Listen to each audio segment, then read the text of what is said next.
পাহাড়ে এই ধরনের কলা হয় তা আগে কখনো জানতাম না। এগুলো আমরা ইন্টারনেটে দেখেছি, বাইরের কান্ট্রিতে কলার নাম তারা দিয়েছে সূর্যমুখী কলা, সূর্যের আলো পড়ে নাকি এরকম হয়। এই সেই জাপানি একেবারে সূর্যডিম আম। তারা দাবি করছে যে এটা নাকি জাপানি সূর্যডিম আম। এক একটা আমের ওজন 1.5 থেকে 2 কেজি করে। আমরা কিন্তু আরও দেখছি এখানে অনেক আম আছে, তবে তারা কিন্তু নাম দিয়েছে কিং অফ চাপাপাড়া, অর্থাৎ পাহাড়ি অঞ্চলের আম। পাহাড়ি ফল মেলা চলছে এবং আমের নৌকা, সেই নৌকায় কিন্তু বিভিন্ন মৌসুমি ফল আছে। নৌকাটি অত্যন্ত সুন্দরভাবে সাজিয়েছে এবং নৌকার পাশেই শেখ হাসিনার ছবি দেখা যাচ্ছে। এটা নিয়ে তারা কোনো রাজনৈতিক বার্তা দিচ্ছে কিনা সেটা কিন্তু জানি না। ও অসাধারণ!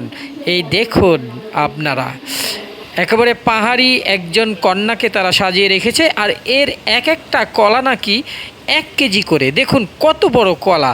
তারা দাবি করছে পাহাড়ে এর চাইতেও বড় নাকি কলা হয়ে থাকে। আমরা কলাগুলো দেখছি এবং কলা পেকেছে সেটাও দেখেছি, আবার কিছু কলা কাঁচা আছে। এবং পাহাড়ে বর্তমান ড্রাগন, লটকন সহ অনেক কিছু চাষ হয়। এটা হচ্ছে জুমের চাল। জুমের চাল দেখতে কেমন দেখুন, চাল সাদা চাল, লাল চাল হয়। আবার ওটা হচ্ছে মধু, মধু নিয়ে এসেছে।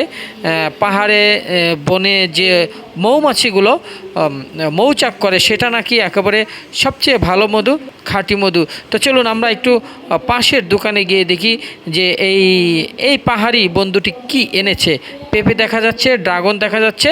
আর একটা বিষয় আমি দেখাচ্ছি আপনাদের, এই যে দেখুন, এই বাঁশের কোর, বাঁশের কোরল অনেকে বলে থাকেন। এই বাঁশের কোর বা বাঁশের সদ্য গজানো বাঁশের যে চারা গাছ, এগুলো নাকি পাহাড়িদের অত্যন্ত প্রিয় খাবার।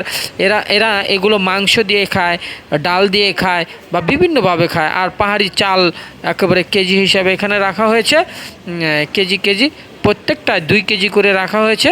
তারা এগুলো বিক্রি করবে। পাহাড়ি চাল বেশ ভালোই লেগেছে আমার। এরপর আরও কয়েকটি দোকানে, যেহেতু এখন আমের সিজনে আম পাওয়া যায় বেশি, এই যে আরেকটি দোকানে একেবারে তাজা তাজা বাঁশের কোর, এগুলো বিক্রি করতে তারা কিন্তু ঢাকায় এনেছে। এই যে পাহাড়ি হলুদ গুঁড়ো দেখুন, পাহাড়ি অঞ্চলে হলুদ মরিচ সবই হয়ে থাকে। এখানে কয়েকজন গৃহিণীরা এসেছে কিনতে এবং তারা হাতে নিয়ে দেখছে, এবং সেই সঙ্গে পাহাড়ি পেঁপে এবং মিষ্টি কুমড়াও দেখছি। এবং এটার এই চাল কুমড়াটা নাকি অত্যন্ত ঘ্রাণ এবং সুস্বাদু, তারা দাবি করছে চাল কুমড়া। আবার এই যে এইটা হচ্ছে ড্রাগন ফল না, যাই হোক আমি নাম এই মুহূর্তে বলতে পারছি না, রামবুটান আর কি, রামবুটান। হ্যাঁ, রামবুটান দেখলাম আমরা। অনেকগুলো দোকান দেখা যাচ্ছে।